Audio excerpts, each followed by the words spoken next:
మరి ఎండల్లో కూడా నీళ్లన్నీ వచ్చి స్కూటర్లు కానీ మోటార్ బైక్లు కానీ లేకపోతే కార్లు కానీ ఇవన్నీ ఉంటే దెబ్బతింటే అవన్నీ క్లీన్ చేసే బాధ్యత కూడా ఫైర్ సర్వీస్కి అప్పచెప్తున్నాం.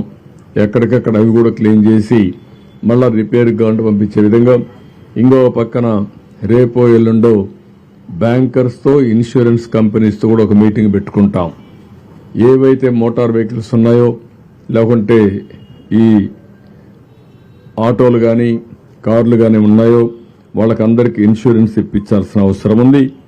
ఆ ఇన్సూరెన్స్ ఇప్పించడానికి ఏమేం చేయాలో చేసి ఒక 15 days లోపల అవసరమైతే సర్టిఫికెట్స్ అన్ని కూడా ఇప్పించి ఏ విధంగా క్లెయిమ్స్ అన్ని సెటిల్ చేయాలో చేస్తాం.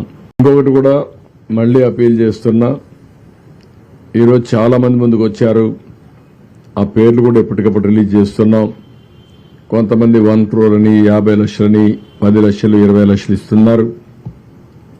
ఈ సీఎం రిలీఫ్ కింద ప్రత్యేకంగా విజయవాడలో వచ్చినటువంటి వరదలపైన ఈ నగరంలో జరిగినటువంటి డ్యామేజ్ పైన అందరినీ సహకరించమని కోరాం. చాలా మంది వస్తున్నారు. వాళ్ళందరికీ మనస్ఫూర్తిగా ధన్యవాదాలు, ప్రభుత్వం తరపున కృతజ్ఞతలు.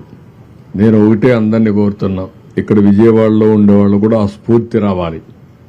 మనతో ఉండేవాళ్లు ఇబ్బందుల్లో ఉన్నప్పుడు మానవతా దృక్పథంతో మన బాధ్యతగా మనం అందరం కూడా సహకరించే పరిస్థితి రావాలి.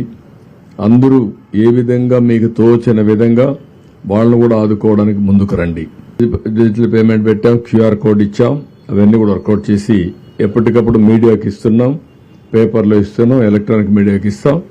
అది మరి సోషల్ మీడియా ప్లాట్ఫామ్స్ కూడా పెడుతున్నాం. ఇప్పుడే మీ అందరికీ ఇది సోషల్ మీడియాలో కూడా పెట్టి అందరికి కూడా ఇది మీకు కూడా షేర్ చేస్తాం, మీడియా కూడా షేర్ చేస్తున్నాం.